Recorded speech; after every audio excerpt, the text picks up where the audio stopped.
It's time. The potential of data and AI is too big. And the problems we're solving are too important for it to be so hard. It's time to set your data up for success. Time to let it drive. Because data is all grown up now, but we still haven't taken the training wheels off. It's time to be open, to unlock, unlimit, and unleash data. It's time to work together as data teams, as a data community. Innovation doesn't happen in isolation, because when we're united, we do what teams do best.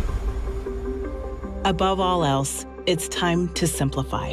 One place for all your data. One foundation for every workload, from BI to AI. One platform that runs where you run. One architecture that puts an end to the trade-offs and brings it all together. One lakehouse. Databricks helps data teams innovate faster on the world's first and only lakehouse in the cloud. Open, simple, collaborative. Now you can have it all your data, all your analytics and AI, all your data teams. One platform for today and in the future. It's time for Databricks. Hello, everyone. I'm Ali Ghodsi, CEO and co-founder of Databricks. I would sincerely like to express how excited we are to expand our business here in the Korea market. Today, Databricks serves more than 7,000 customers worldwide, including Comcast, Condé Nast, H&M, and over 40% of the Fortune 500. But we already have a number of very important customers in Korea today, including Weverse Company and Bagel Code. Under Ed Lenta and Jiawei Ling's leadership, we are excited to build on this momentum by accelerating the investment and establishing deeper roots in the region. We currently have a team based out of Seoul with coverage in solution architects, account management, partnership and alliances, and marketing, as well as engineering, helping Korean customers be successful on their data, analytics, and AI journey with Databricks. Based on market reaction and customer feedback, we plan to double our headcount in Korea over the next 12 months. We believe we have a role to play in helping reshape the digital future in a post-COVID era and spur innovation across all sectors of the Korean economy. Databricks' mission as a data and AI company to democratize analytics and AI is to help data teams solve the world's toughest problems through Databricks Lakehouse. And we do this across all industries: retail, financial services, life sciences, healthcare, media, and entertainment.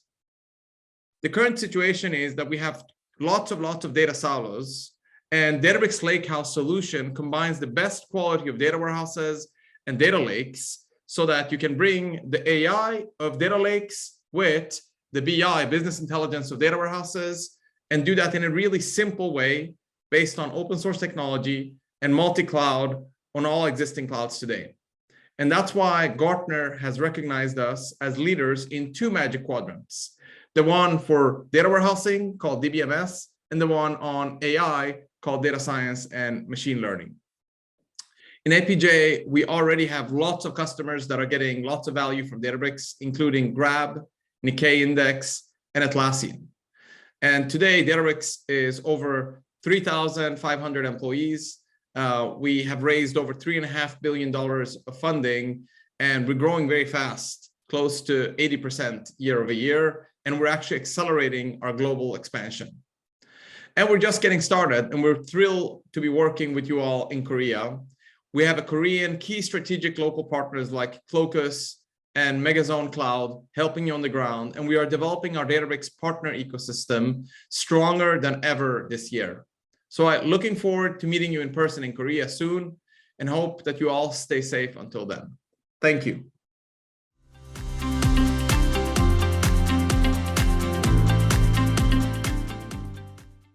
네, 안녕하십니까. 데이터브릭스 솔루션 아키텍트 팀의 장경훈입니다. 오늘 저희 론칭 행사에 참석해 주신 많은 분들께 먼저 감사의 말씀을 드립니다. 이번 시간에는 앞으로 한 20분 정도 데이터브릭스라는 회사가 어떤 비전을 갖고 있는지, 또 어떤 문제를 해결하고자 하는지, 그리고 제품은 어떤 형태인지 등에 대해서 조금 들여다보는 시간을 가져보려고 합니다. 데이터브릭스는 오픈소스 스파크를 개발했던 버클리 앰프랩의 7명이 주도해서 2013년도에 창업을 했던 회사입니다. 이 창업주들이 스파크 이외에도 델타 레이크나 ML플로우 같이 시장에서 널리 사용되고 있는 오픈소스 제품을 만든 사람들이기도 합니다. 이 7명들이 모여서 당시에 생산성과 성능의 여러 가지 한계를 노출하고 있던 하둡을 대체할 수 있도록 오픈소스 스파크의 기능을 고도화해서 퍼블릭 클라우드상에서 상용 서비스를 제공하기 시작했고요. 또 이후에는 기존의 데이터 웨어하우스와 데이터 레이크로 나눠 있는 기업들의 분석 데이터 파이프라인 체계의 문제점을 해결할 수 있는 데이터 레이크하우스라고 하는 새로운 비전을 만들어서 시장에 소개를 하고 있습니다. 시장의 반응은 그야말로 폭발적이었고요. 작년 8월 시리즈 H 펀딩을 성공적으로 마무리해서 전 세계적으로 직원은 3,000명 이상, 고객사는 7,000곳 이상을 유치하는 성과를 만들어내고 있습니다. 가트너 매직 쿼드런트에서 데이터베이스 매니지먼트 시스템 분야와 데이터 사이언스 앤 머신러닝 플랫폼 분야에서 리더 자리 위에 오르기도 했고요. 데이터브릭스는 저희는 데이터와 AI를 하는 회사입니다 라고 스스로를 소개하는데요. 그만큼 저희는 저희 고객들이 데이터에서 숨은 가치를 발굴해내고 AI로 그 활용도를 더 높이는 일을 돕는 것을 저희 사명으로 생각하고 있습니다. 최근에는 확실히 고객분들이 발주하는 프로젝트들을 보면 데이터 분석이나 AI, 머신러닝 이런 표현들이 들어가 있지 않은 프로젝트를 보기가 굉장히 힘들어졌죠. 데이터와 AI가 많은 기업들의 공통의 숙제가 되었습니다. 이 페이지에서는 몇 가지 성공적인 AI 적용 사례들을 나열해 봤는데요. 첫 번째로는 골드만삭스입니다. 골드만삭스는 고객들이 아이폰을 통해서 애플카드를 개통 신청할 때 AI를 활용해서 5분 내로 신용위험 평가를 하고 그렇게 시간을 단축함으로써 고객의 불편함도 줄이고 비즈니스 위험도도 줄이는 성과를 거뒀습니다. 이것을 통해서 $50밀리언 이상의 매출 향상 효과를 거뒀다고 합니다. 두 번째 사례는 라이엇 게임즈인데요. 리그 오브 레전드라는 게임으로 유명하죠. AI를 활용해서 1억 명의 게임 유저가 개인화된 컨텐츠 그리고 개인화된 구매 추천을 받을 수 있도록 기능을 구현했고요. 이걸 통해서 고객 이탈도 줄이고 $500밀리언 이상의 추가 매출도 올리고 있다고 합니다. 마지막으로 유통회사인 월마트에서는 서플라이 체인을 최적화하는 방식으로 식품 부패로 인한 손실을 최소화시켰고요. 연간 $100밀리언 이상의 비용을 절감하고 있다고 합니다. 여기에 소개된 사례들은 아주 성공적인 모범 사례들인데요. 현실에서는 솔직히 말해서 우리 이런 데이터 프로젝트가 항상 성공으로 끝나지는 않는다는 문제가 있습니다. 지금 보시는 이 그래프는 데이터 성숙도 커브라고 부르는 것인데요. 보시는 것처럼 왼쪽에 있는 것들은 과거에 관한 질문들입니다. 성숙도가 그리 높지 않아도 할 수 있는 일들이고 이로 인해서 얻게 되는 경쟁 우위도 크지는 않죠. 오른쪽으로 갈수록 데이터 성숙도가 더 높은 조직들이 구사할 수 있는 일들이고요. 당연히 더 높은 경쟁 우위를 달성할 수가 있겠죠. 우리가 앞서 봤던 혁신 회사들은 우측 상단에 위치하고 있다는 것을 알 수 있겠습니다. 주로 여기에 있는 것들은 앞으로 무슨 일이 일어날 것인가, 어떻게 대응할 것인가처럼 미래에 관한 것들입니다. 결과가 성공적이냐 여부를 떠나서 요즘 많은 회사들은 이 왼쪽과 오른쪽의 질문에 대응하고자 많은 투자들을 하고 있습니다.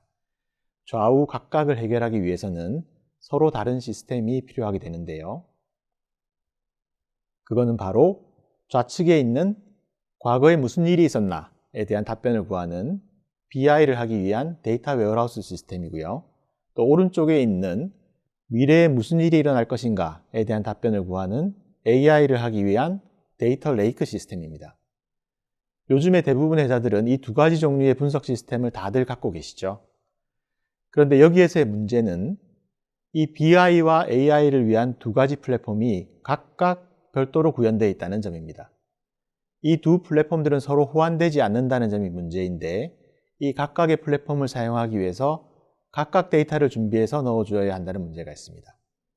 그리고 또 하나의 문제는 정작 중요한 문제 해결이나 개선을 위해서는 이 두 개의 플랫폼에서 나온 인사이트를 서로 병합해야 될 때가 많고 이를 위해서 BI 분석가와 AI 데이터 사이언티스트가 서로 협업을 해야 된다는 점입니다.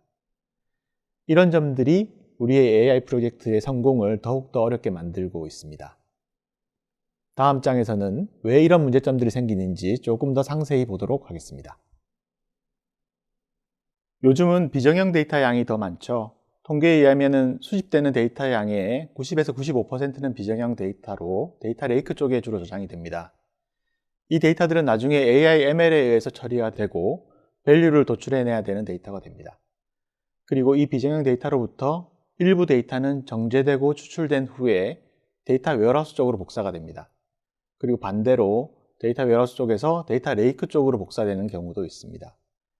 양쪽의 플랫폼은 각자의 보안과 거버넌스를 위한 시스템도 갖추고 있습니다. 데이터 웨어하우스는 아주 미세한 파인 그레인드 보안 정책을 실행할 수 있는 데 반해서 데이터 레이크 쪽은 파일 레벨의 보안 정도로 비교적 정책이 듬성듬성하다고 할 수 있겠습니다. 이런 기반 위에서 우리는 각각의 플랫폼 영역에 서로 다른 스택의 도구들을 쌓아 올립니다. BI와 AI를 수행하는 도구들이죠. 이런 운영 모델에서는 여러 가지 문제들이 발생하게 되는데요. 대표적으로 다음과 같은 세 가지 문제를 꼽을 수 있습니다. 첫 번째는 데이터를 중복 보관하게 된다는 점입니다. 하나의 시스템에서 데이터를 변경하더라도 다른 쪽에 있는 데이터는 그대로 있게 되는 거죠. 그래서 데이터를 중복 보관하게 되면 발생하는 추가적인 비용 문제는 말할 것도 없고요. 데이터의 일관성 관리에 즉각적으로 문제가 발생하게 됩니다. 두 번째 문제는 데이터 거버넌스입니다. 두 가지의 서로 다른 시스템이 서로 다른 거버넌스 레벨을 제공하기 때문에 일관된 컨트롤을 하는 것이 불가능해집니다. 세 번째 문제는 양쪽의 플랫폼에서 사용하게 되는 툴들이 서로 상이해서 생기는 문제입니다.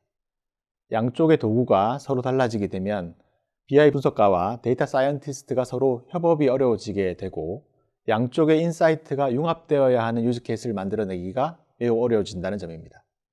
이 세 가지 문제들이 AI 프로젝트들이 실패하게 되는 주된 요인입니다.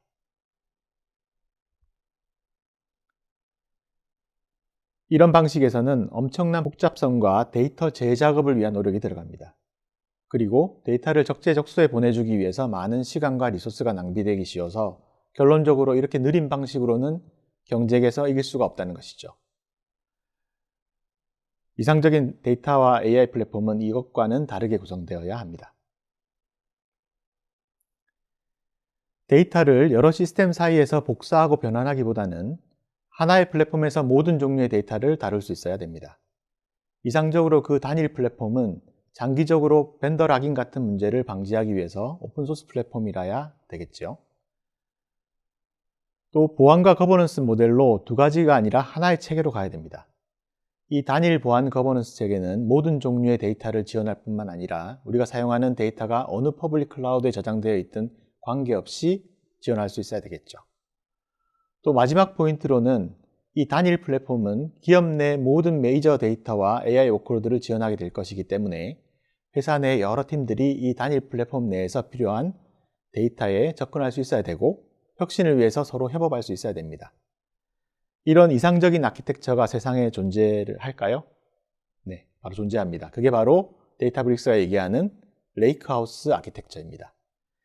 데이터브릭스는 고객사들이 데이터와 AI로 혁신을 지속해 갈 수 있도록 레이크하우스 아키텍처를 만드는 데 지속적으로 투자를 해왔습니다. 첫 번째로 정형이든 비정형이든 데이터 포맷에 관계없이 모든 데이터를 여기에 보관할 수가 있습니다.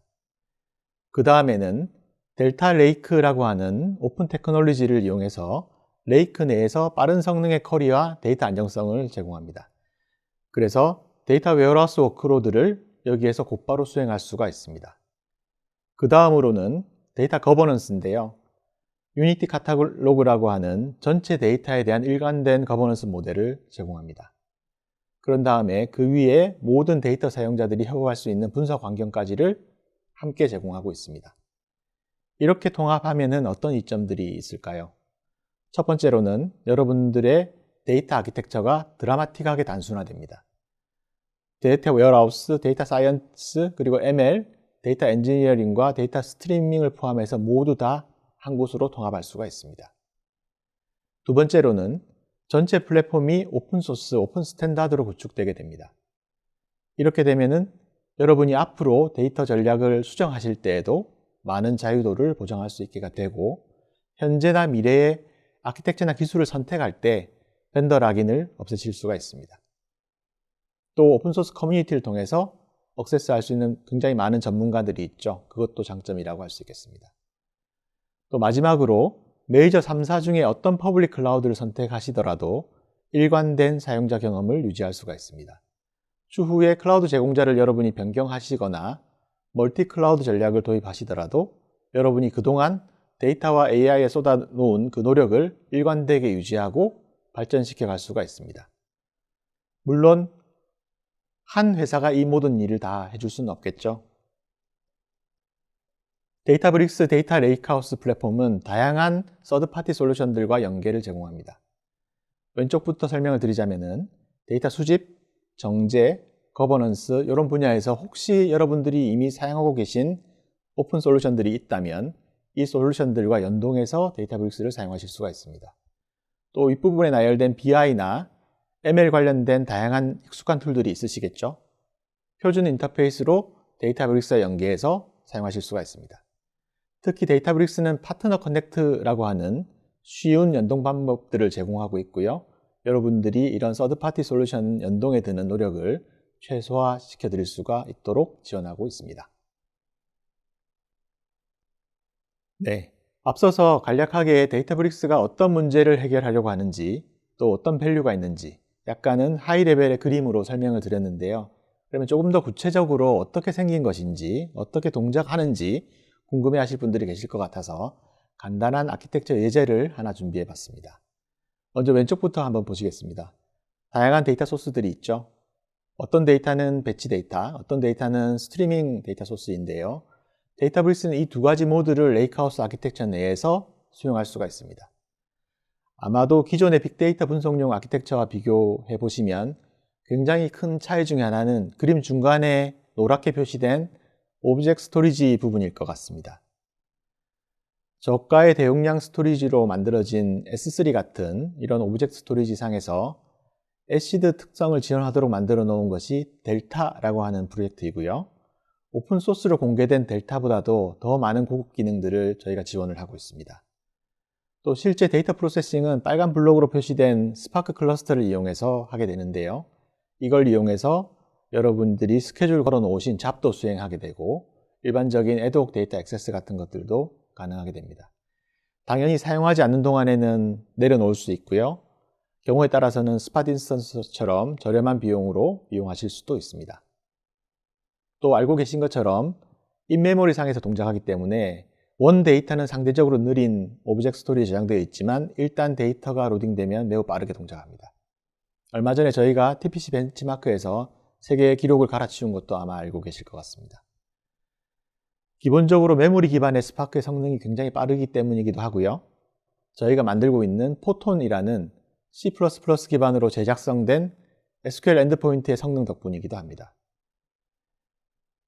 그림의 윗부분에 표현된 ML 워크플로우는 데이터 사이언티스트들이 데이터 액세스를 표현하는 것인데요. 저희가 제공하는 통합 노트북 환경에서 다양한 언어로 데이터를 액세스하고 모델과 실험들을 만들 수 있고요. 공유할 수 있도록 되어 있습니다. ML 플로우를 이용해서 여러분들의 MLOps 환경을 더 향상시킬 수도 있겠습니다. 네, 여기까지 저희 데이터브릭스가 지향하고 있는 레이크하우스의 개념 그리고 장점 등에 대해서 알아봤습니다. 그런데 제품만 가지고는 고객의 성공적인 프로젝트를 보장할 수는 없겠죠. 데이터브릭스를 이용하는 고객들의 성공을 위해서 저희는 프로페셔널 서비스를 준비하고 있습니다. 여러 영역별로 엑스퍼트들이 여러분을 도울 수 있는 준비가 되어 있습니다. 그리고 교육 프로그램도 다양하게 준비를 하고 있고요. 그리고 특징적인 또 한 가지는 솔루션 엑셀러레이터라고 하는 일종의 날리지 베이스인데요. 저희 웹사이트에 접속해 보시면 찾으실 수가 있습니다. 각 인더스트리별로 다양한 데이터 엔지니어링, 데이터 분석 사례들이 아주 상세하게 잘 정리되어 있습니다. 요즘은 이 내용을 하나씩 한국어로 번역도 하고 있고요. 그리고 대부분 사례에서 분석 노트북이나 샘플 데이터도 같이 제공하고 있기 때문에 여러분들께서 다운로드 받으시면 곧바로 여러분들의 데이터베이스 환경에서 돌려보실 수도 있습니다. 네, 그리고 이거는 저희 글로벌 고객사 로고들입니다. 앞서 말씀드린 것처럼 전 세계적으로 7,000곳 이상의 고객사를 확보하고 있고요. 포춘 500대 기업의 절반 이상이 현재 저희 고객입니다. 데이터 분석과 AI는 인더스트리를 가리지 않고 화두가 되어 있죠. 화면에 보시는 것처럼 최근 코로나19 이후에 더 유명해진 화이자, 아스트라제네카 같은 신약 개발사뿐만 아니라 월마트, 코카콜라 같은 리테일사들, 컴캐스트, 디즈니 같은 미디어 엔터테인먼트 회사들, 골드만삭스, 나스닥 같은 세계적인 금융 서비스 업체들, 공공, 에너지, 유틸리티 할 것 없이 다양한 분야의 많은 고객들이 데이터브릭스를 사용하고 계십니다. 고객사별로 상세한 석세스 스토리도 저희 홈페이지에 오시면 보실 수 있습니다. 그리고 앞으로 한국 회사의 로고들도 이 페이지에서 저희가 많이 볼 수 있도록 되면 좋겠고요. 저희도 그렇게 되도록 많이 노력을 하겠습니다. 그리고 다음번에 이어지는 세션에서는 국내 고객사들의 성공 사례 2곳을 저희가 준비했는데요. 위버스 그리고 베이글코드 이렇게 두 고객분들께서 직접 시간을 내어주셔서 자사의 사례를 소개해 드릴 예정입니다. 어떤 문제점을 해결하기 위해서 데이터브릭스를 쓰게 되셨는지, 또 도입한 이후에 어떤 밸류가 있었는지, 앞으로 또 어떻게 변화해 갈 것인지 그런 내용들을 자세하게 설명드리기 위해서 준비를 하고 계십니다. 모쪼록 남은 시간 동안 데이터브릭스에 대한 더 이해를 넓힐 수 있는 계기가 되시기를 바랍니다. 장시간 경청해 주셔서 감사합니다.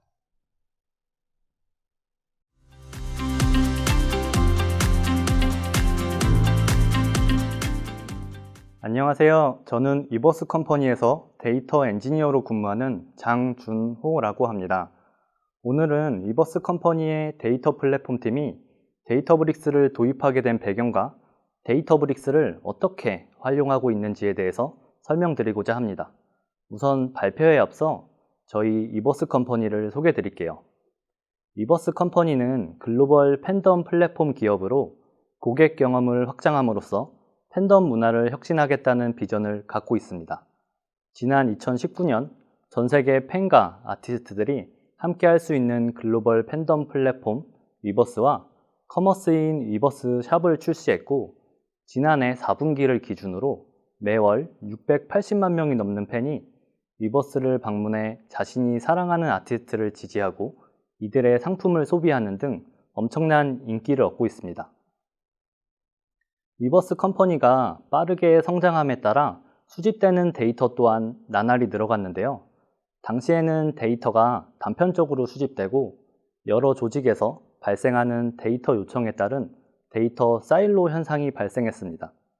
뿐만 아니라 수집된 데이터를 관리할 인프라가 체계적으로 운영되지 않아 방대한 고객 데이터에서 팬에 대한 인사이트를 파악하기 어려운 한계 상황에 부딪혔습니다. 게다가 운영 환경 데이터베이스에 접속하는 방법 외에는 실시간 데이터를 볼 수 있는 방법도 전무했습니다. 그러다 보니 커뮤니티 실시간 가입자 수, 실시간 판매 현황 등 여러 조직에서 언제 데이터를 볼 수 있는지를 궁금해 하셨고, 단편화된 데이터로 인해 같은 데이터를 여러 번 추출하는 작업을 진행하는 등 운영 환경의 복잡성과 그에 따른 인프라 비용이 커지기만 했습니다. 몇 가지 예를 설명드리자면 AWS EMR을 사용해서 데이터를 처리하기도 했었는데요. EMR은 대규모 데이터 수집에서는 성능이 떨어져 여러 문제가 많았습니다. 게다가 수집된 데이터 특성에 따라 분석 용도로 MySQL, PostgreSQL 등 각기 다른 데이터베이스로 데이터를 수집해서 사용했었는데요. 그러다 보니 데이터 조회 시에도 쿼리 문법이 달라지거나 두 시스템 간의 조인 연산이 불가하다는 등 여러 제약사항이 존재했었습니다. 위버스 컴퍼니는 이러한 한계 상황을 극복하기 위해 데이터브릭스를 통한 레이크하우스 플랫폼을 구축하기로 결정했습니다. 자, 보시는 그림은 현재 위버스 컴퍼니 데이터 플랫폼을 도식화해 본 것인데요. 그림 중간 부분을 보시면 데이터브릭스 레이크하우스 플랫폼이 위버스 데이터 플랫폼의 근간이 되는 것을 보실 수 있습니다. 서비스에서 발생하는 로그 데이터와 클라이언트 로그, 마케팅 솔루션 등 여러 소스에서 발생하는 모든 데이터를 데이터브릭스 델타 레이크로 통합 수집하고 있습니다. 로그 외에도 서비스 데이터베이스에서도 분석 용도로 활용하기 위한 데이터가 필요한 경우가 있는데요. 데이터 분석 요구사항에 따라 배치 혹은 실시간 파이프라인을 구축해뒀습니다. 수집한 로그와 데이터는 데이터브릭스 클러스터를 통해 분석, 가공 등 ETL 작업에 활용하기도 하고 비즈니스 인텔리전스 서비스인 타블로와 통합해서 시각화 대시보드로 제작되기도 합니다. 덕분에 사용자는 데이터 품질이나 처리량에 대해 걱정할 필요 없이 데이터브릭스 델타 레이크에 있는 데이터를 기반으로 쉽고 빠르게 보고서와 시각 자료를 작성할 수 있게 되었습니다. 데이터브릭스가 데이터 기술 스택에 안정적으로 구축되었기 때문에 위버스 컴퍼니에서는 모든 데이터에 신뢰할 수 있는 통합 정보 출처를 제공하고 비즈니스 의사결정을 개선할 수 있었습니다. 자, 그렇다면 위버스가 데이터브릭스를 어떻게 활용하고 있는지를 조금 더 상세하게 설명드려 보도록 하겠습니다. 저희가 수집하는 모든 데이터는 델타 레이크로 적재한다고 말씀드렸는데요. 데이터브릭스로 수집된 데이터의 99%를 아파치 파케이 기반의 델타 테이블 포맷 형태로 S3에 저장을 하고 있고요. 데이터브릭스가 지원하는 캐싱 및 최적화 덕분에 성능에 많은 효과를 보고 있습니다. 조금 전 위버스 컴퍼니에서 실시간 데이터 파이프라인의 부재로 데이터를 실시간으로 조회하는데 어려움이 있다고 말씀드렸잖아요. 데이터브릭스를 도입함에 따라 저희는 실시간 파이프라인을 손쉽게 구축할 수 있었습니다. 실시간 파이프라인에서는 CDC라는 체인지 데이터 캡처, 즉 데이터 변경 사항을 추적하는 방식을 사용했어요. 덕분에 온라인 티켓 판매 현황과 커뮤니티 가입자 현황 등 데이터를 실시간으로 조회하고 싶은 비즈니스 요구사항을 충족할 수 있게 되었습니다. 수집된 데이터를 시각화하거나 조회하는 부분은 이미 많은 사례가 있기에 여기에서는 오히려 실시간 파이프라인에 대한 기술적인 부분을 더 궁금해하실 것 같아요. 기술적인 부분을 조금 더 설명드리자면 델타 레이크에서는 델타 테이블 포맷 형태로 데이터를 저장한 덕분에 트랜잭션 보장을 위한 엑시드 트랜잭션과 머지 인투 연산을 지원하고 있고 데이터브릭스의 오토로더라는 기능을 활용해서 실시간 데이터 파이프라인을 별다른 어려움 없이 구축하고 운영하고 있습니다. 우측 위에 있는 그림을 한번 보실까요? 앞서 보여드린 데이터 플랫폼을 도식화한 그림에서 실시간 파이프라인 부분만 다시 그려봤어요. 첫 번째로는 서비스 데이터베이스에서 발생하는 바이너리 로그를 AWS DMS라는 데이터베이스 마이그레이션 툴을 이용해 S3 저장소로 파일 형태로 적재를 하고요. 이러한 트랜잭션 로그가 S3에 파일 형태로 추가되고 나면 이후에 데이터브릭스의 오토로더 기능을 사용해 데이터브릭스 잡 클러스터에서 수집된 로그를 읽어올 수 있습니다. 오토로더는 S3에 파일이 추가되면 파일이 추가되었다는 알림을 AWS Q 서비스로 전달하고 스트리밍 잡에서 데이터를 로드할 수 있도록 도와주는데요. 데이터브릭스가 오토로더와 클라우드 리소스 관리를 위한 API를 제공해주는 덕분에 AWS S3 버킷 노티피케이션, SNS, SQS를 간편하게 생성하고 관리할 수 있습니다. 이렇게 수집된 트랜잭션 로그는 데이터브릭스 스트리밍 잡 클러스터에서 우측 아래에 보이는 머지 인투 구문을 사용해 기존 데이터와 병합할 수 있습니다. 간단히 코드를 설명드려보면 두 데이터 집합에서 데이터를 식별할 수 있는 유니크 킥 값을 기준으로 트랜잭션 연산을 수행하는데요. 병합하려는 데이터가 이미 존재하든지 여부에 따라 딜리트 혹은 업데이트 연산을 수행하고 기존 데이터가 존재하지 않는다면 새롭게 데이터를 추가하라는 코드입니다. 코드가 정말 간단하죠? 저희가 CDC 파이프라인에서 운영하고 있는 실제 코드도 100줄 남짓밖에 되지 않습니다. 게다가 머지 인투 구문의 빠른 처리 속도로 인해서 레이턴시, 즉 지연 시간도 5분 이내에 처리가 가능합니다. 이러한 CDC 파이프라인은 앞서 언급드렸듯 온라인 티켓 판매 현황이나 커뮤니티 가입자 현황 등 데이터를 실시간으로 조회하는 데 사용할 수 있고, 이외에도 비즈니스 측면에서 여러 인사이트를 도출하기 위해 활용하고 있습니다. 덕분에 이제 더 이상은 데이터를 언제 볼 수 있나요? 와 같은 질문은 저희의 걱정거리가 되지 않고 원하는 시점에 원하는 데이터에 바로 접근할 수 있게 되었습니다. 자, 다음으로는 데이터브릭스의 멀티 워크스페이스 기능과 액세스 컨트롤을 어떻게 사용하고 있는지 설명드릴게요. 멀티 워크스페이스는 사용 목적에 따라 데이터브릭스 환경을 분리할 수 있는 기능인데요. 이버스 컴퍼니는 플랫폼 기업이기에 여러 관계사와 협업을 하고 있고, 델타 레이크를 통합 수집된 데이터를 조회하고 분석하는 부분에서 다양한 팀들의 데이터 접근을 제어할 필요가 있었습니다. 마침 올해 서울 리전에 데이터브릭스 E2 아키텍처가 출시됨에 따라 멀티 워크스페이스 기능을 사용할 수 있게 됐습니다. 따라서 저희는 법인별 그리고 테스트 및 운영 환경별로 데이터브릭스 워크스페이스를 분리했습니다. 하지만 워크스페이스가 분리되더라도 물리적인 데이터 파일은 클라우드인 AWS S3 저장소에 위치하기 때문에 데이터를 중복해서 생성하거나 관리하지는 않습니다.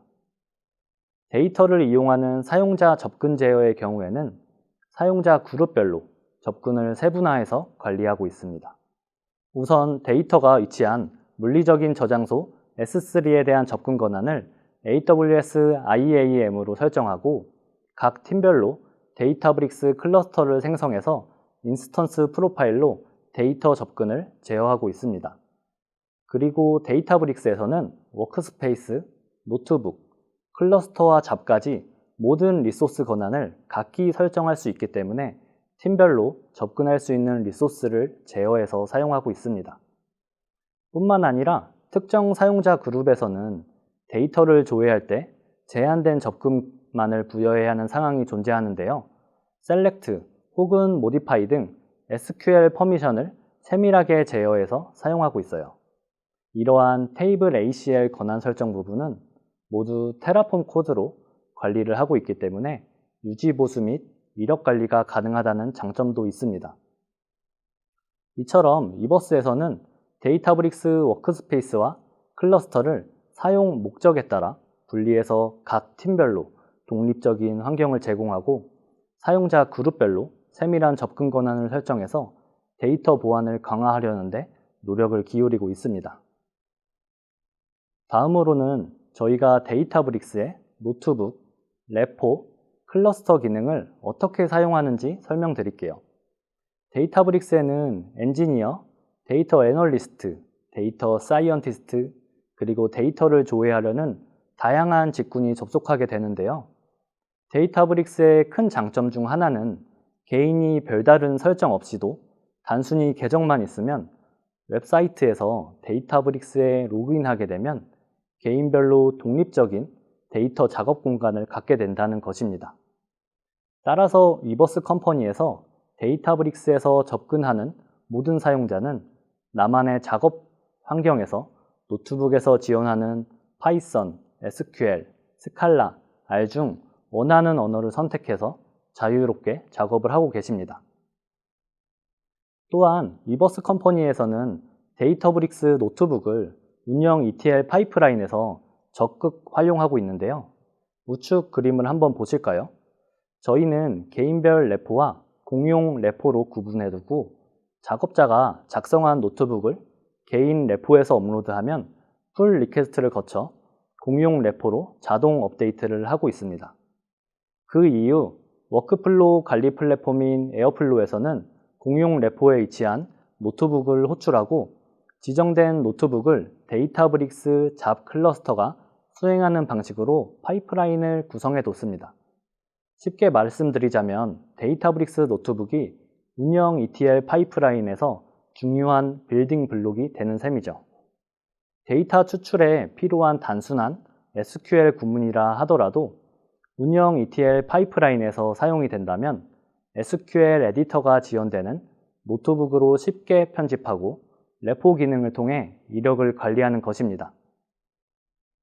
게다가 에어플로우 로컬 환경을 구축하고 테스트하기 어려워하는 다른 직군분들을 위해 반복적인 에어플로우 배치 스케줄을 쉽게 구성할 수 있게끔 에어플로우 레포지토리를 데이터브릭스 레포로 연동해서 사용하고 있는데요.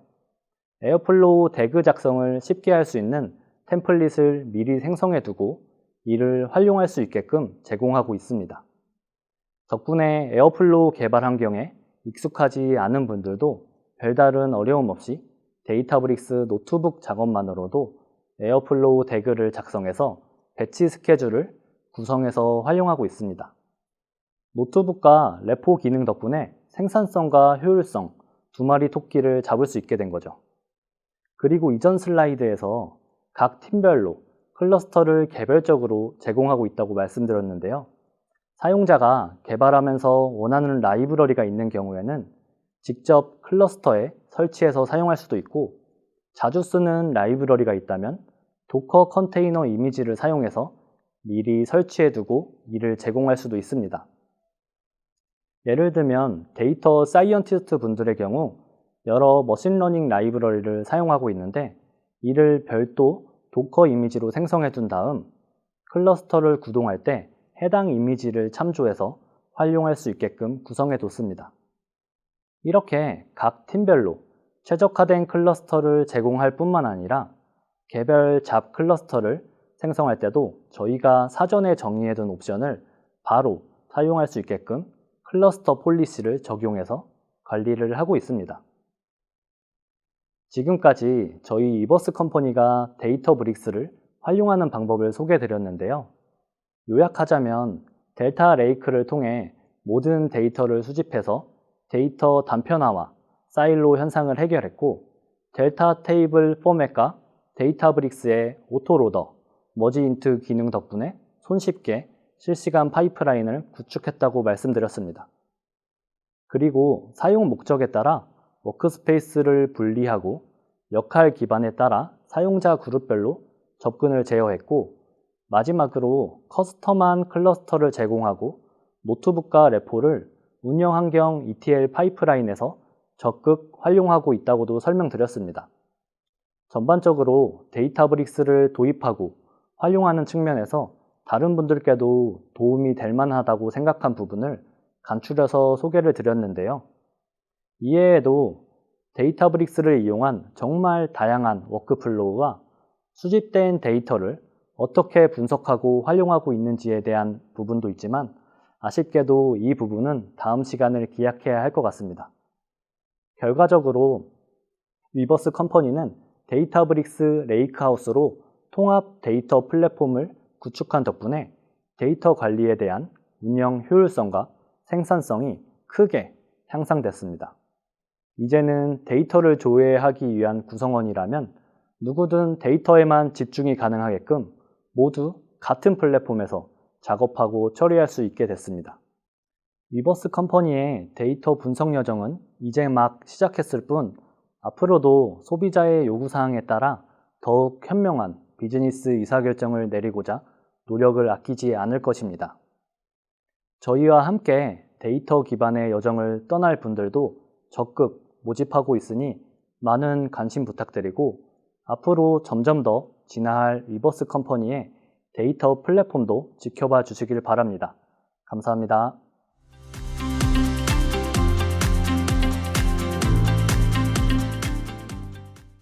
안녕하세요. 오늘 데이터 드리븐 그로스 with 데이터브릭스라는 주제로 발표하게 된 베이글 코드의 김주현이라고 합니다. 시작에 앞서 제 소개부터 간략하게 드리려고 합니다. 저는 카이스트에서 학부를 졸업한 뒤 미국 유니버시티 오브 텍사스 어스틴에서 머신러닝 및 자연어 처리로 박사학위를 취득하였고요. 이후 실리콘밸리로 건너가 이베이의 트러스트 사이언스 팀에서 어플라이드 머신러닝을 담당하였습니다.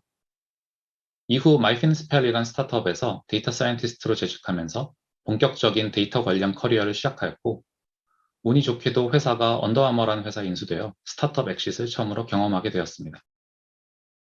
현재는 베이글 코드에서 데이터 및 AI를 총괄하는 VP로 재직 중에 있습니다. 제가 재직 중인 베이글 코드는 2012년도에 설립된 글로벌 게임 회사입니다. 저희 회사의 6개의 게임은 전 세계 200여 개국에 서비스되어 있고 한국을 포함한 전 세계 4개 국가에 15개 이상의 다양한 국적의 사람들이 함께 일하고 있는 회사입니다. 저희 회사는 굉장히 가파르게 성장하는 스타트업인데요. 누적 투자 금액은 770억 원에 이르고 자체 퍼블리싱한 첫 게임을 출시한 2017년 이후 매년 100% 이상 가파르게 성장하고 있습니다. 2019년도에는 당시 저희보다 훨씬 규모가 컸던 영국 게임치스 그룹의 소셜 카지노 디비전을 인수하게 되면서 회사가 전환기를 맞으며 규모가 급격하게 확장되었습니다. 이때를 기점으로 회사가 글로벌화되며 4개 국가에 총 180여 명의 이상의 직원을 두게 되었습니다. 베이글 코드의 주력 게임 장르는 현재는 소셜 카지노 장르이지만 캐주얼 및 하이퍼 캐주얼 등 다양한 장르로의 확장을 꾀하고 있으며 향후 종합 게임 퍼블리셔로서의 중요한 기로에 서 있는 상황입니다. 베이글 코드에서의 데이터는 굉장히 중요한 역할을 차지하고 있습니다.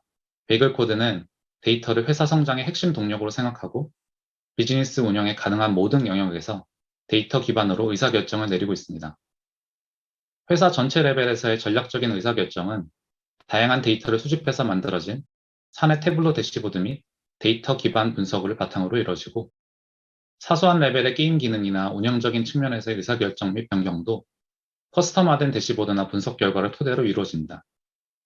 이는 게임 기능 배포, A/B 테스트, CRM 등 게임 운영 측면 모두에 해당됩니다. 이렇게 데이터가 사내 의사결정의 중심 역할을 하고 있고 데이터를 모으는 것부터 처리하고 판단하는 일련의 과정들이 문화로 녹아들어 있기 때문에 저희는 스스로를 데이터 컴퍼니라고 생각하고 있습니다. 모든 직군들이 사내 대시보드들을 열람 가능하고 의사결정 시 데이터 분석을 동반하여 각자의 업무를 데이터에 기반하여 고도화하고 있습니다. 그리고 저희는 이런 데이터들이 정제되어야 가치를 가진다는 것을 알고 있었기 때문에 데이터 인프라 및 팀의 투자를 아끼지 않았고 데이터 중심의 문화를 사내에 정착할 수 있었습니다. 저희가 다루는 데이터를 숫자로 소개드리겠습니다. 현재 저희 회사는 6개의 게임을 서비스하며 5천만 명의 등록 유저를 보유하고 있고 하루 5억 건의 이벤트 데이터를 처리하고 있습니다. 유저들이 플레이한 게임 액션 기준으로는 누적으로 2,300억 건 이상 보유하고 있고 하루 데이터 처리량 기준으로는 12TB를 처리 중에 있습니다. 모든 게임을 통틀어서 1,300개 이상의 유니크한 이벤트를 정의하여 트래킹하고 있고 이들은 정제되어 800개 이상의 자동화된 대시보드들로 모니터링되고 있습니다. 저희는 성장 초기에 데이터브릭스를 도입하였는데요. 초반에 데이터가 많지 않았음에도 도입하게 된 이유가 몇 가지 있습니다. 가장 큰 이유는 제 이전 회사였었던 마이피니스펠에서 데이터브릭스를 사용했던 경험 때문이었습니다. 아직 데이터브릭스가 베타 시절이었을 때 1, 2년간 베타 프로덕을 사용하면서 회사 내의 프로세스에 안착시켰었는데요. 당시에 스팍의 오리지널 개발자들이 직접 튜닝한 스팍 배포 버전을 별도의 최적화 없이 사용할 수 있었다는 점과 AWS EMR 등 다른 프로덕에 비해 편리한 클러스터 관리가 매력적이었습니다. 그리고 당시 빠르게 고객 피드백을 받아 프로덕을 발전시켜가는 모습이 인상적이었습니다. 두 번째로는 베이글 코드의 데이터적인 성장이 굉장히 빨랐기 때문인데요. 당시 게임 퍼블리싱 초기였음에도 다양한 데이터들을 조합해서 사용하는 니즈가 많았고 이용자가 빠르게 증가하면서 데이터 사이즈가 가파르게 늘어났기 때문에 스케일러블한 솔루션을 도입할 필요성을 느꼈습니다. 검토 끝에 당시 데이터브릭스를 도입해서 사내의 데이터 인프라를 빠르게 확장할 수 있었습니다. 향후 4년간 다루는 게임의 수가 인수 및 자체 퍼블리싱을 거쳐 1개에서 6개로 늘어나면서 데이터의 사이즈가 기하급수적으로 늘어나는 과정에서 유연하게 회사의 성장을 서포트할 수 있었습니다. 데이터브릭스의 도입 전후의 변화를 조금 설명드리려고 합니다. 도입 이전에는 간단한 구조였습니다. 기본적으로 게임 클라이언트와 서버가 미리 정의된 로그 및 이벤트 데이터를 생성해서 전달하는 구조였습니다. 데이터는 바로 AWS 파일스로 전달되어 레드시프트에 저장하게 되어 있었습니다. 모든 ETL은 동시에 레드시프트에서 일어나고 대시보드 및 분석을 위해 태블로로 전달되었습니다. 그런데 해당 구조는 레드시프트가 버틀넥이 되면서 금방 문제에 봉착하였습니다. ETL 계산이 스토리지 레이어인 레드시프트에서 일어나다 보니 데이터 인제스션과 프로세싱이 서로 충돌하기 시작했습니다. 저희는 데이터를 빠른 주기로 보기 위해 매시간 ETL을 진행했기 때문에 조금만 데이터가 많아져도 문제가 바로 생기는 구조였었죠. 거기에 레드시프트에서 직접 실행되는 에드호 쿼리들도 ETL에 크게 영향을 받았습니다. 정작 레드시프트의 스토리지 용량보다는 CPU의 부하가 많이 걸리는 이상한 상황이 발생하였습니다.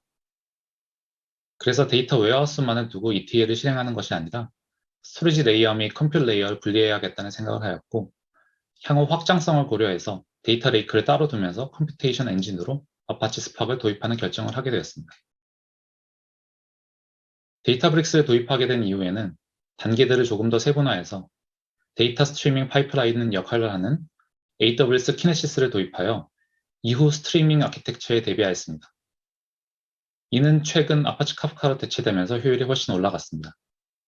그리고 ETL이 아니라 ELT의 개념을 도입하면서 정제되지 않은 로우 데이터를 데이터 레이크인 S3에 먼저 넣은 후 그 뒤에 필요한 트랜스포메이션을 하는 패러다임으로 전환하였습니다. 데이터브릭스는 아파치 스팍 클러스터를 관리하면서 데이터를 다양한 단계에서 트랜스포메이션을 하는 엔진으로서의 핵심 역할을 담당하였고, 추가적으로 데이터 분석, 데이터 사이언스 등의 작업을 하나의 플랫폼 안에서 가능하게 해주었습니다. 이때부터 저희는 데이터 파이프라인의 스케일을 극적으로 늘릴 수 있게 되었습니다. 다음으로는 실제 베이글 코드에서의 데이터브릭스를 활용한 그로스 유스 케이스를 말씀드려보려고 합니다. 가장 핵심적인 유스 케이스는 바로 자동화된 대시보드 업데이트 서포트입니다. 베이글 코드의 데이터 기반 의사결정은 기본적으로 다양하게 커스텀화된 자동화된 대시보드들에서부터 이루어집니다.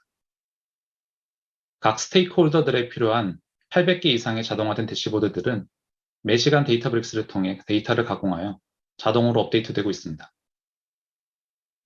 이 대시보드들은 상황에 맞게 다양한 모니터링 능력과 인사이트를 제공하면서 사내 여러 직군의 인원들이 제품 구석구석에서 다양한 의사결정을 할 수 있도록 영향력을 발휘합니다. 이렇게 800개나 되는 과하다 싶은 숫자로 대시보드를 운영하는 이유는 제작하기까지의 과정이 일반화되어 쉽게 복제가 가능하기 때문입니다.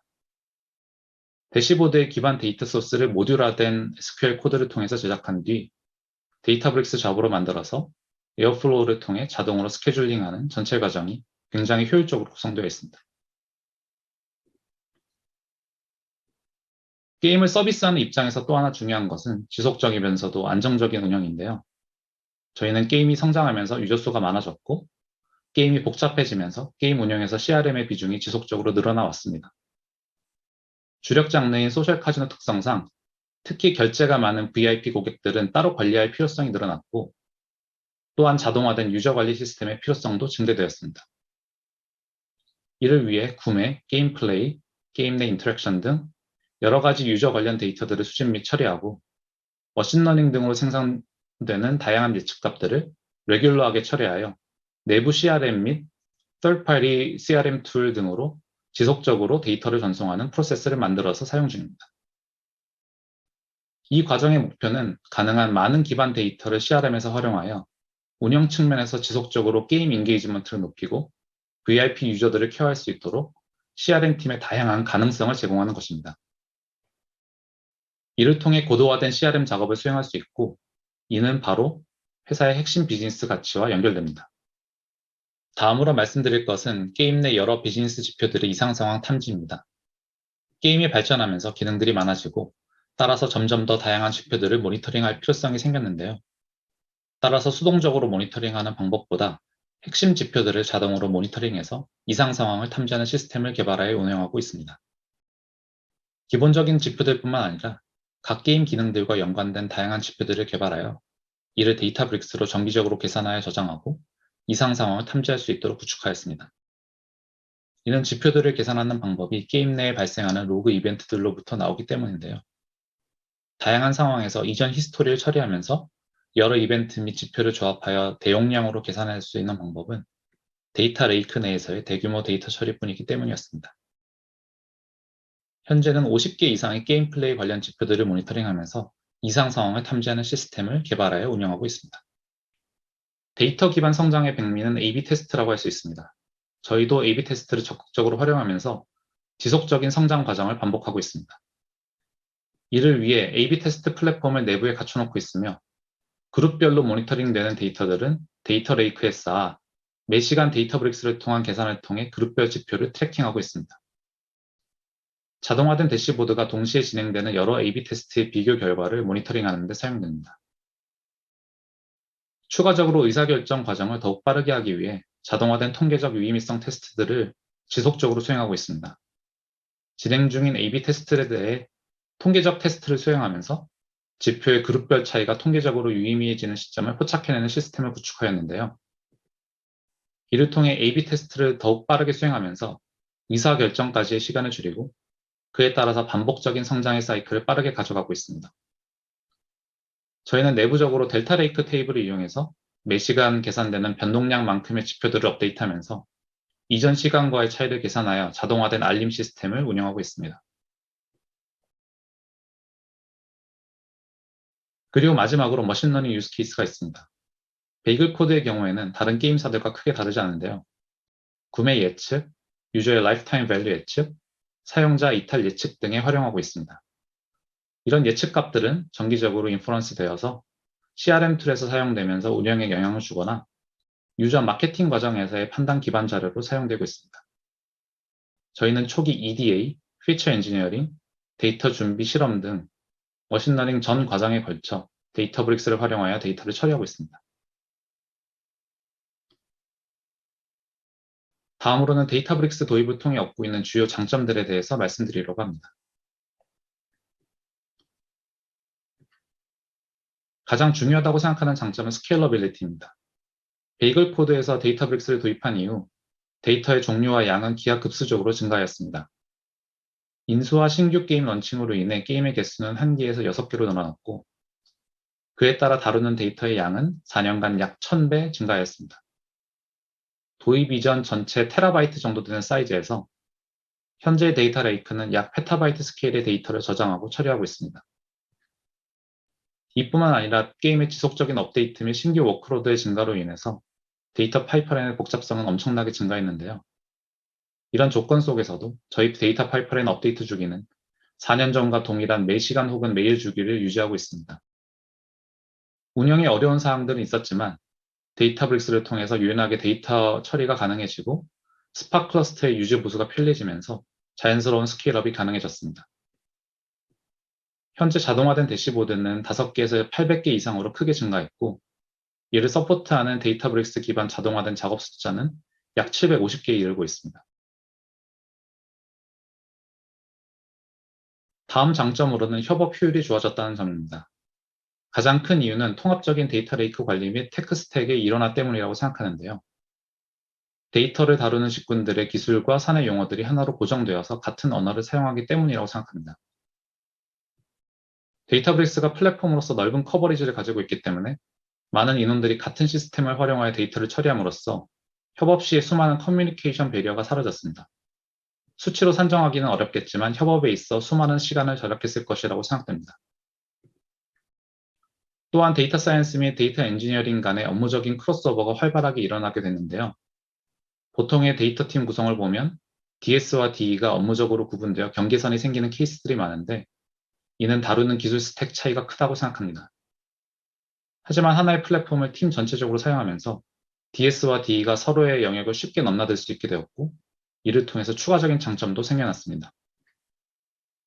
하나는 개인의 커리어에 있어 발전적인 욕구를 충족시켜줄 수 있었다는 점입니다. 본인들의 관심 분야로 자연스럽게 뻗을 수 있는 기회가 생겼고 접근성이 좋아져서라고 생각합니다. 그리고 프로젝트 계획과 실행 시에 팀 구성의 이로 인한 유연성이 생겼다는 점도 큰 장점입니다. 다음으로는 기술적인 유연성입니다. 데이터브릭스라는 플랫폼이 다루는 커버리지가 넓기 때문에 기술적인 프로젝트를 기획함에 있어서 선택의 폭이 넓어진 점이 또 다른 이점으로 다가왔습니다. 저희는 최근 델타 레이크의 사용이 많아졌는데 델타 레이크는 스트리밍과 배치 작업을 하이브리드로 결합할 수 있어서 상호 보완적이면서도 기술적인 선택지를 늘릴 수 있게 되었습니다. 또 델타 레이크를 통해서 트랜잭셔널 DB와 같은 데이터 레이크하우스 개념을 구축할 수 있는 점은 큰 장점인데요. 이는 GDPR과 CCPA 등 법적인 요구사항에 유연하게 대처가 가능하게 하였고 데이터의 인크리멘탈 업데이트를 가능하게 해서 전체 데이터 프로세스의 효율성을 가져왔습니다. 이는 또한 전반적인 데이터 레이턴시를 향상시켰고 리얼타임에 가까운 분석을 가능토록 만들어줬습니다. 추가적으로 다양한 서드파티 커넥터 지원 덕분에 현재 회사의 다른 기술 스택들과도 잘 연결되는 점도 장점입니다. 마지막으로 머신러닝 개발 및 배포가 용이해졌다는 점을 들 수 있겠습니다. 하나의 플랫폼 안에서 데이터 EDA, 피처 엔지니어링, 머신러닝 모델 개발 및 배포 등 머신러닝 개발 사이클의 전 과정이 가능해지면서 효율성이 극대화되었습니다. 데이터 사이언티스트들의 업무 패턴에서 자주 보이는 데이터를 로컬에 다운받아 로컬 주피터 노트북으로 개발하는 패턴을 더 이상 경험하지 않아도 되면서 데이터 추출과 개발 과정이 전부 데이터브릭스 클러스터 및 노트북 환경 하에서 일어나서 편리해졌습니다. 또한 스팍 ML은 완벽하지는 않아도 쉬운 접근성 때문에 초반 모델을 탐구하는 시간을 절약해 주었고 딥러닝 등 GPU 계산이 필요한 상황에서 GPU 클러스터를 활용하여 추가적인 데이터 트랜스퍼 없이 플랫폼 안에서 개발할 수 있는 점도 큰 장점입니다. 마지막으로 완료된 모델은 데이터브릭스 잡 등으로 바로 프로덕션 배포가 가능해져서 전 과정이 빨라졌습니다. 여태껏 베이글 코드에서 데이터브릭스를 활용한 실제 유스 케이스와 이로 인한 장점들을 말씀드렸는데요. 아직 과제들이 많이 남아 있습니다. 가장 중요한 점으로는 안정성은 유지하면서 데이터 증가에 대한 확장성을 지속적으로 확보하는 것입니다. 다음으로는 데이터 파이프라인의 체질을 바꾸는 작업입니다. 현재 매시간 데이터를 업데이트를 하면서 최장 2시간의 엔드-투-엔드 데이터 딜레이가 있습니다. 향후 델타 레이크를 전체 프로세스에 도입하여 데이터 레이크하우스를 구축하고 인크리먼탈 업데이트 및 업서트를 활용하여 데이터 업데이트 주기를 극적으로 줄이는 작업을 계획 중입니다. 이를 토대로 더욱 빠르게 의사결정을 할 수 있도록 할 계획입니다. 추가로 리얼타임 데이터 어플리케이션도 더 많이 개발할 예정인데 스트럭처드 스트리밍이나 델타 라이브 테이블 같은 기술들을 활용하여 데이터의 실시간성이 필요한 다양한 유스 케이스를 만들 예정입니다. 마지막으로 사내에 더 많은 인원들이 자유롭게 데이터를 활용할 수 있도록 데이터 디모크라타이제이션을 이루려고 합니다. 대시보드들 뿐만 아니라 다양한 종류의 데이터를 접근할 수 있는 통로들을 만들어서 더 많은 의사결정을 데이터에 기반하여 이룰 수 있도록 할 예정입니다.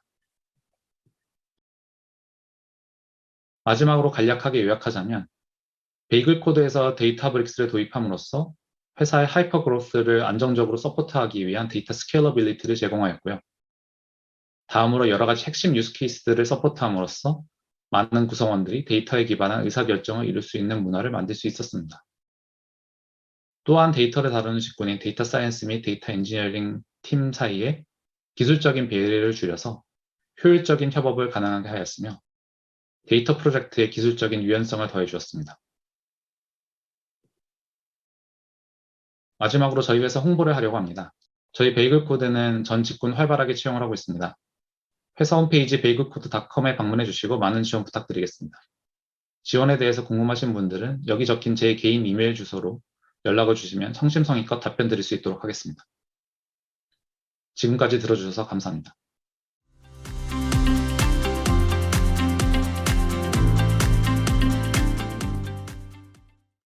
네, 안녕하세요. 이번 시간에는 데이터브릭스 제품을 개발하는 한국 개발자분들과 말씀을 나눠보는 시간입니다. 어떤 분들이신지 여러분들에게 인사도 좀 드리고요. 다양한 관점에서 의견을 들어보는 시간을 갖도록 하겠습니다. 시작하기 앞서서 배경을 조금 설명을 드리자면 일반적으로 외국계 소프트웨어 회사들이 국내에 들어올 때는 대부분 세일즈 팀이나 세일즈 팀을 돕는 프리세일즈 팀, 마케팅 이런 정도만 팀을 준비해서 사업을 시작하는 경우가 많습니다. 근데 데이터브릭스의 경우에는 특이하게도 데이터브릭스 엔진과 UI를 개발하는 개발팀을 한국에 갖고 있습니다. 그리고 이 개발팀에는 한국에서 오픈소스 프로젝트에 조금이라도 관심이 있으신 분들이라면 잘 알고 계실 만한 한국을 대표하는 개발자분들을 모시고 있습니다. 그 중에서 오늘 두 분 스타 개발자분들을 이 자리에 모셨습니다. 제 바로 옆에 계신 분은 아파치 스파크 프로젝트 커미터로 유명하신 권혁진님입니다. 그리고 그 옆에 계신 분은 트러스틴이라는 닉네임으로 더 잘 알려져 계시고요. 아파치 미나, 네티 그리고 아르메리아 프로젝트 파운더로 널리 알려져 계신 이희승님입니다. 반갑습니다, 두 분. 네, 반갑습니다. 근데 저희가 입사를 세일즈 팀이나 프리세일즈 팀은 작년이죠. 작년 8, 9월에 입사를 시작했는데 와 보니까 이미 개발팀 분들은 입사해 계시더라고요. 그래서 저는 좀 의아하게 생각했었는데 언제 입사하셨어요? 저는 이제 한 3년, 딱 3년 됐고요. 제가 이제 1호 직원이었고, 제일 고참이시군요. 제일 고참이었죠. 희승님은 언제? 네, 저 같은 경우에는 한 1년 6개월 전에 입사를 하게 됐어요. 두 분은 어떻게 보면 여기 오시기 전에도 오픈소스 커뮤니티에서 되게 유명하셨잖아요. 데이터북스 오시기 전에는 각 어떤 일을 하셨는지 간단하게 좀 소개를 좀 부탁드려도 될까요? 희승님부터 좀. 네. 저 같은 경우에는 라인이라고 하는 회사에서 네. 메시징 앱을 개발하는 회사죠. 라인 메시지. 네네. 거기에서 통신을 할 때 스위프트라고 하는 RPC 프로토콜을 사용해서 구현을 하게 되는데요. 요 스위프트 프로토콜 자체는 이제 괜찮은데 그 실제 안에 구현을 보게 되면은 비동기로 적용을 해서 좀 더 그 서비스가 성장하면서 더 성능 문제 없이 잘 서비스가 굴러가도록 하는 목표를 갖고 있었는데요. 그런 목표를 현실화하기 위해서, 달성하기 위해서 필요한 그 RPC 프레임워크라든지 라이브러리라든지 이런 것들을 현대화하기 위해서 다양한 작업들을 수행했고요.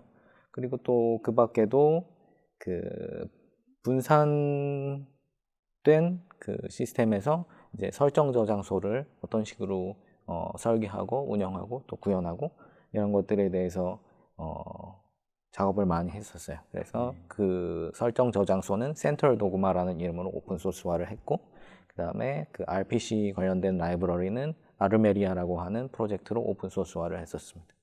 그리고 그 라인에 있기 전에는 트위터에서 이제 트위터 같은 경우도 그 네티를 기반으로 한 RPC 프레임워크가 있었고요. 피네글이라고 하는. 그리고 네티를 기반으로 한 그 프락시 서버, 그래서 트위터 프론트엔드라고 하는 프락시 서버가 있었는데 이 두 가지가 전부 네티를 사용하고 있었거든요. 이제 그 트위터 같은 경우 트래픽이 아주 많았기 때문에 그 트래픽을 잘 감당할 수 있도록 그 네티를 개선한다든지 아니면 부족한 기능을 구현한다든지 하는 작업을 주로 진행했었습니다. 예, 어떻게 보면은 백엔드에 있는 서비스들 간의 통신 문제를 해결하는 거에 네네. 집중이 있었군요. 네. 잘 알겠습니다. 혁진님은 어떠세요? 네, 저는 데이터브릭스 전에 이제 그 모비젠이라는 이제 한국 회사에서 이제 그 오픈 소스들을 좀 이렇게 합쳐가지고 상용화 이제 데이터베이스, 디스트리뷰티드 데이터베이스를 만드는 일을 했었어요. 그래서 이제 뭐 HDFS나 뭐 일레스틱서치, 도커, 스파크 이런 것들을 다 좀 많이 활용을 해서 좀 솔루션 개발을 했었고, 이 중에 이제 그 연구 과제 중에 이제 스파크를 이제 연구하는 그런 과제가 있었는데, 그때부터 이제 좀 스파크에 기여를 하게 돼서 이제 이제 오픈 소스 하니까 야, 여기 참 잘하는 사람들 많고 내가 배울 것도 많고 참 이게 그 글로벌 스탠다드 참 내가 배워야겠구나 그런 생각이 많이 들어서 그때부터 많이 기여를 하다가 커미터가 됐고, 이제 그 후에는 이제 그 스파크 쪽에 많이 일을 했어요. 한 7, 8년 동안. 그래서 막 스파크 R이나 뭐 파이스파크 아니면 뭐 스파크 시퀄, 빌드 인프라 이쪽 뭐 거의 다 손을 봤고요. 뭐 그 후로 이제 호트녹스하고 이제 클라우데라에서 이제 좀 입사 제의가 좀 와서 가서 이제 그 시퀄 쪽이나 아니면 스파크 시퀄 아니면 하이브 뭐 아니면 하이브 웨어하우스 커넥터라고 이제 그 LLAP라고 이제 그 인메모리 프로세싱하는 그런 모듈이 있는데 이제 거기랑 이제 스파크랑 잘 커넥트 할 수 있도록 하는 그런 것도 좀 개발했었고, 지금은 이제 뭐 스파크에서 제일 코드 많이 만진 사람, 네. 커밋 숫자가 아마 두 번째로 제일 많나 그러고요. 그 외에 이제 뭐 다른 오픈 소스 프로젝트, 뭐 코알라스, 뭐 파이4j, 뭐 클라우드 피클, 뭐 스파크 XML 플러긴 이런 것도 좀 많이 했었습니다. 혹시 이제 데이터브릭스로 조인하시게 된 거에는 계기가 있으셨어요? 어떠세요, 혁진님부터? 그렇죠. 저는 이제 제가 호트녹스하고 그러니까 원래 저기 데이터브릭스 파운더 중에 한 명이 이제 레이놀드하고는 좀 아는 사이였어요. 왜냐면 이제 제가 코드 기여도 많이 하고 하니까 이제 온라인 상에서 이제 뭐 디스커션도 많이 하고 코드 리뷰도 많이 하고 하니까 이미 알던 사이였는데, 이제 마침 그 상황에 이제 레이놀드가 컨택을 해봐서 저기 데이터브릭스 와라. 뭐 한국에서 일하게 해주고 뭐 하고 싶은 거 하게 해줄게. 그래가지고 그래서 뭐 정말 감사합니다 하고 이제 그렇게 해서 조인을 하게 됐죠. 아무튼 저는 그랬습니다. 네. 희승님은 어떤 계기셨어요? 저 같은 경우는 제가 네티 프로젝트를 파운드해서 계속 유지 보수하고 새로운 기능을 추가한다든지 하는 거를 수년간 계속해 왔었는데요. 그 도중에 이제 레이놀드라고 하는 그 설립자 중에 한 명 그 친구가 연락이 왔어요. 그래가지고 본인이 스파크라고 하는 프로젝트를 하고 있는데 그 프로젝트의 네트워크 레이어에 네티를 도입하려고 한다. 근데 어떤 문제가 있어서 이 부분은 어떻게 하면 좋겠느냐 이렇게 일종의 버그 리포트 같은 게 왔었던 거죠. 네. 그래서 관련돼서 이제 이야기하고 도와주고 뭐 이런 과정이 있었는데요.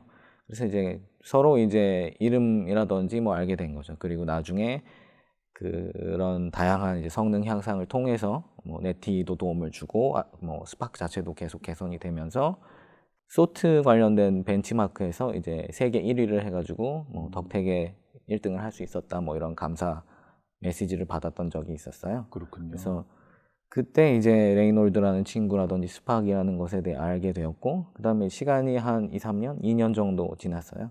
근데 그때는 이제 제가 라인이라고 하는 회사에서 아르메리아 프로젝트를 진행하고 있었거든요. 네. 이 아르메리아가 이제 RPC를 좀 더 현대적으로 잘 사용할 수 있도록 해주는 프레임워크이잖아요. 마침 데이터브릭스에서 레이놀드도 그쪽에 이제 관심이 있었던 거예요. 왜냐면은 데이터브릭스의 RPC 프레임워크가 자체적으로 개발한 거였는데 좀 더 표준에 맞게 동작을 하고 좀 더 높은 성능으로 동작할 수 있도록 하는 어떤 기술이 뭐가 있는지 네. 알아보고 있었는데 찾다 보니까 아르메리아에 대해서 알게 된 거죠. 근데 아르메리아를 보니까 트러스틴이 만들었네 해가지고 연락이 닿아가지고 이렇게 또 인연이 닿게 되어서 또 추천을 통해서 네. 들어올 수 있게 됐습니다. 이 내용은 또 그 회사 블로그에도 네. 네, 올라와 있어서 관심 있으신 분은 한번 읽어보시면 좋을 것 같아요. 저도 한번 봐야 되겠습니다. 네. 일승님 근데 뭐 워낙 유명하셔서 뭐 사실 한국 분도 아니고 해외에서 다 알고 계시죠. 네. 네. 이제 어떻게 보면 입사하시기 전부터 이미 데이터백스에 기여를 하고 계셨네요. 이미 그 네, 프로젝트. 어떤 의미로는 네. 그렇구나. 두 분 다 어떻게 보면 레이놀드하고 또 스토리가 연결되면서 레이놀드가 저희 창업자 중에 한 분이시잖아요. 그렇죠. 아마 서로 계속 연락을 주고 받으셨으면 데이터백스가 창업해서 초반에 이렇게 크는 과정 좀 알고 계실 것 같은데 혹시 뭐 저 특히 이제 들려주시나요? 저는 이제 그 스파크 이제 뭐 1.몇 이럴 때부터 이제 좀 사용을 했었어서 이제 그 UC 버클리라고 이제 거기에 있는 이제 연구소 중에 엠플랩이라고 그 이제 연구소에 있는데 거기서 이제 시작한 작은 프로젝트였는데 네. 이제 인메모리로 빠르게 처리하는 것들이 이제 딱 부각이 되고 이제 딱 미래가 있어 보이니까 여기서 이제 바로 이제 회사로 이렇게 딱 나온 거예요. 네. 그렇군요. 네. 그때 나왔던 어떻게 보면 그 스팍이 나오던 그 전에 하둡으로 많은 회사들이 이제 이 빅데이터 문제를 해결하려고 애를 많이 썼잖아요. 그렇죠. 근데 이제 어떻게 보면 지금에 와서 돌아보면 해외에 좀 큰 회사들, 서비스로 큰 회사들을 보면은 과거에 하둡 그 아키텍처를 좀 탈피해서 새로운 아키텍처를 많이 시도를 하고 계시잖아요. 그렇죠. 국내도 보면 최근에 저희 고객분들도 계시지만 이제 빠르게 움직이시는 고객분들은 또 시도를 많이 하고 계신데 이런 전반적인 그 대용량 분산 데이터 처리 기술 그런 관점에서 어떤 큰 트렌드의 한 부분은 저희가 보고 있는 것 같은데 어떻게 생각하세요? 그 트렌드의 변화에 대해서. 이제 그 말씀하신 것처럼 이제 그 전에는 이제 그 하둡을 많이 좀 사용했었죠. 그래서 디스크 베이스고 이제 뭐 분산시켜가지고 처리시키고 이제 그게 되게 핫했어요. 이제 그래서 뭐 노드 하나에서 처리할 수 없는 것들을 노드 여러 개로 펼쳐가지고 이제 묶어서 실행하고 할 수 있다. 이런 거 되게 괜찮은데 이제 그게 좀 지나다 보니까 이제 디스크 베이스로 계속 처리하는 게 좀 이제 느린 거예요. 그래서 네. 이거를 좀 이렇게 메모리로 이렇게 올려가지고 빠르게 그리고 좀 쉽게. 왜냐면 기존 하둡 이제 프로그램 보면은 되게 제가 딱 느낀 점은 그거였어요. 자바로 딱 써야 되는데 맵리듀스 뭐 어떻게 하는 걸까? 어렵죠. 자 이거 뭐 인풋 뭐지 뭐 라이터블 뭐지 막 그래 되게 저한테는 어렵게 느껴졌어요. 근데 이제 스파크가 딱 인메모리하고 딱 이제 그 데이터 분석가들은 그렇게 어려운 거 잘 쓰기 싫어하거든요. 네. 그냥 이제 뭐 파이썬 같이 뭐 이렇게 한 줄 이렇게 딱 쳐서 엔터 치면은 딱 저 줄 알아서 분산됐으면 좋겠는데 딱 그거 두 개를 이제 스파크가 잘 좀 이렇게 캐치를 한 거죠. 그래서 이제 그 디스트리뷰티드 뭐 스칼라 컬렉션 이래가지고 이제 그냥 스칼라 컬렉션 라이브러리 쓰는 것 같은데 이제 분산 처리된다 이런 컨셉트로 좀 나왔었으니까 네.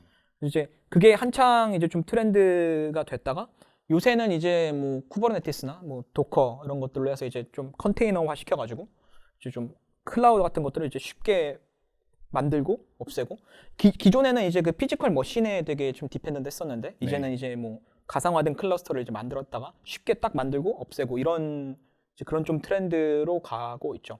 그래서 데이터브릭스 같은 경우는 사실 되게 잘 포커스를 잘 맞춘 것 같아요. 그래서 이제 뭐 사스 이제 서비스를 이제 제공하면서 참 트렌드에 맞게 잘 가고 있다고 생각합니다. 네, 그러면 그 기존 오픈소스 기반으로 데이터 파이프라인을 구축해서 활용하고 계시는 고객분들이 많이 계시잖아요.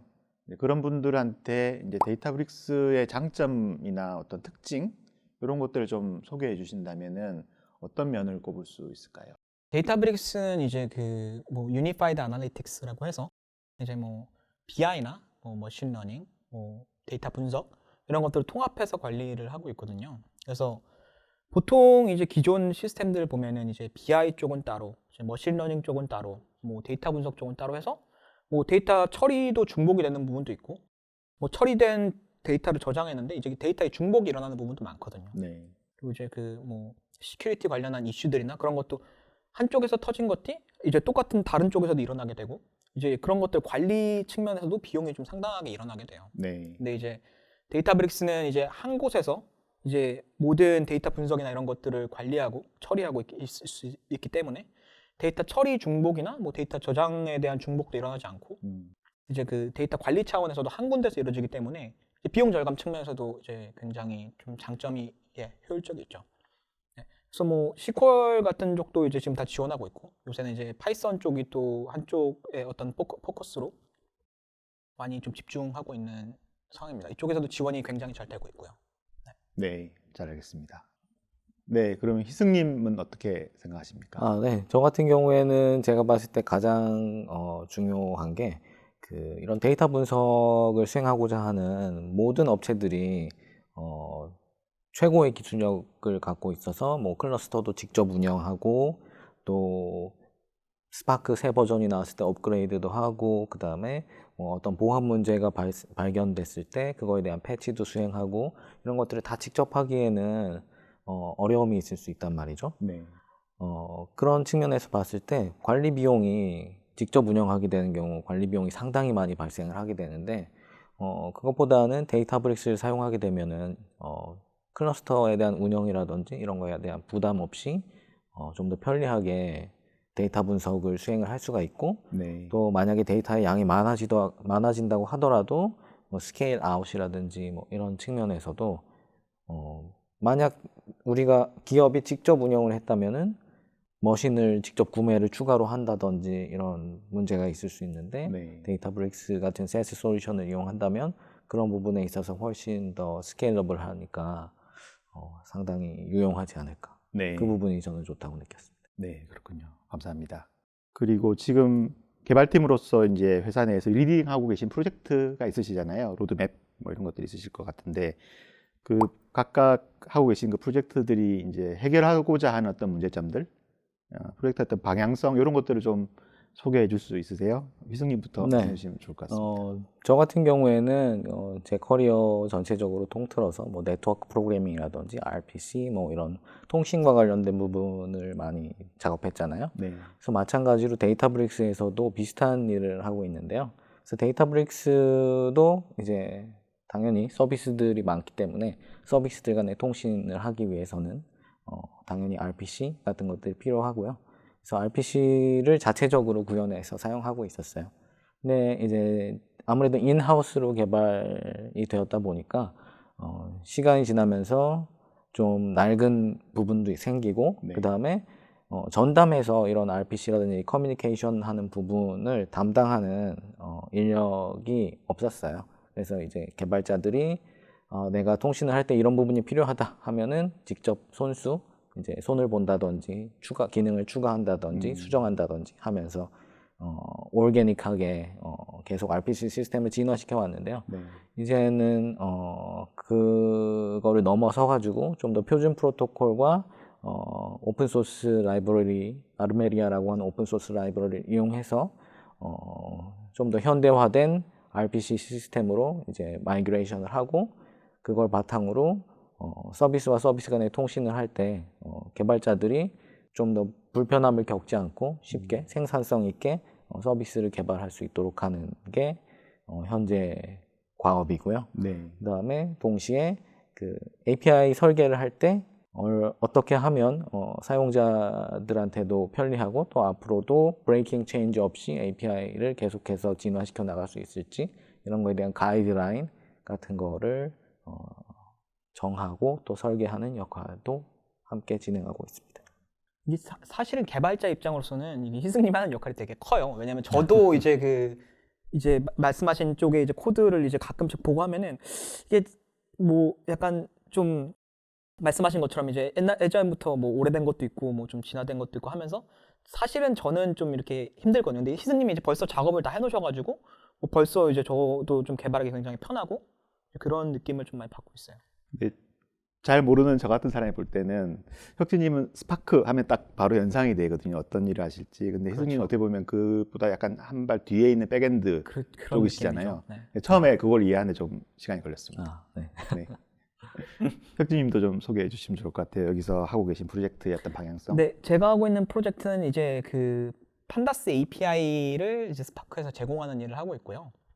이제 아까도 앞에도 살짝 말씀드렸지만 이제 그 데이터브릭스에서 파이썬 유저들이 엄청 많아요. 이제 뭐 거의 노트북의 70%가 이제 파이썬 유저들이고 고객이 만드는 네, 노트북 코드의 네, 70%가 네, 그게 파이썬이군요. 70%가 파이썬이고 뭐 지금 이제 트렌드 같은 것도 좀 봐도 이제 파이썬 랭귀지가 뭐 거의 항상 뭐 랭크 1위 차지하고 있고 되게 많이 사용되고 있거든요. 네. 그래서 파이썬 쪽에 포커스를 맞추고 있는데 이제 여기서 또 다른 포커스는 이제 그 파이스팍이 이제 사실은 데이터 분석을 하기 위한 거잖아요. 네. 데이터 분석가들이 보통 이제 데이터 분석을 배우게 되면은 판다스 라이브러리를 써서 제일 많이 배워요. 그래서 대학교에서 보면 이제 뭐 과제 같은 거 하면 판다스로 뭐 분석을 해서 뭐 어떤 알고리즘을 짜봐라 뭐 이런 식으로 한다던가 그런 것들이 되게 많거든요. 네. 근데 이제 그 분석가들이 이제 취업을 했어요. 딱 취업을 했는데 처음에 데이터가 굉장히 작아요. 머신 하나에 딱 있어서 판다스로 하니까 탁 치니까 탁 잘 나와요. 괜찮은데 이게 물론 당연히 데이터는 증가하는 성질이고 데이터가 점점 커지면서 이제 컴퓨터 하나에서 담지 못하고 이제 여러 개 분산 처리를 하려고 해요. 그래서 자 이제 분산 처리를 해봐야겠다. 이러고 딱 하면은 파이스팍 유명하네. 파이스팍 봐야 되는데 파이스팍 라이브러리가 판다스랑 완전히 다르거든요. 그걸 처음부터 다시 다 배워야 되는 거예요. 그래서 그런 갭을 줄이기 위해서 판다스 API 라이브러리는 그대로 그 모양은 API는 그대로 사용하되 그거를 바로 이제 스파크에서 돌릴 수 있는 그런 API를 좀 개발하고 있어요. 네. 네. 그렇군요. 두 분 다 나머지 많은 개발자나 후임들의 어떤 후배들의 어떤 시간과 노력을 아껴주는 어떤 그런 프로젝트를 하고 계시군요. 네, 오늘 저희 개발자분들을 모시고 다양한 의견들 들어보는 시간을 가졌습니다. 이 시간이 여러분이 데이터브릭스하고 데이터브릭스 주위에 있는 여러 생태계들을 이해하는데 도움이 되셨으면 좋겠고요. 장시간 경청해 주셔서 감사드립니다. 고맙습니다. 고맙습니다.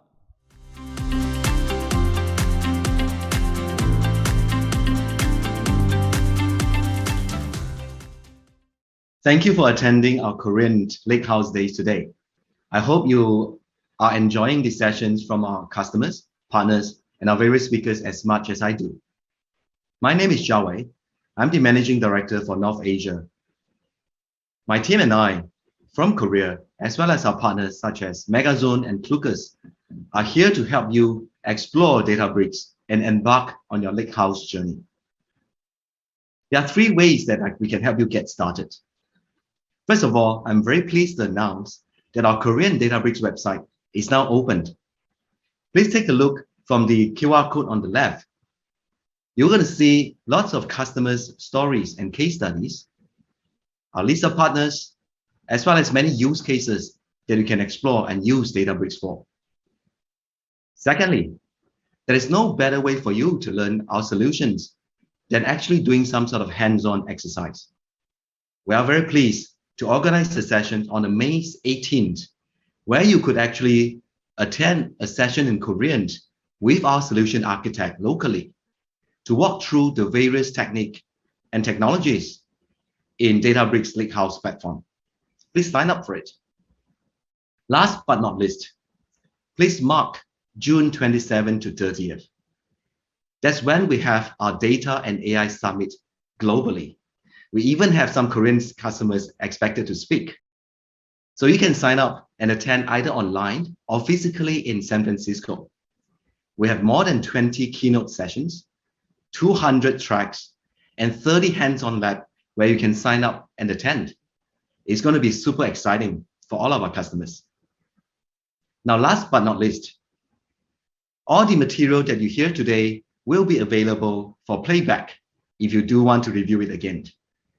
We look forward to supporting you as you explore Lakehouse platform in your business. Thank you so much, and kamsahamnida.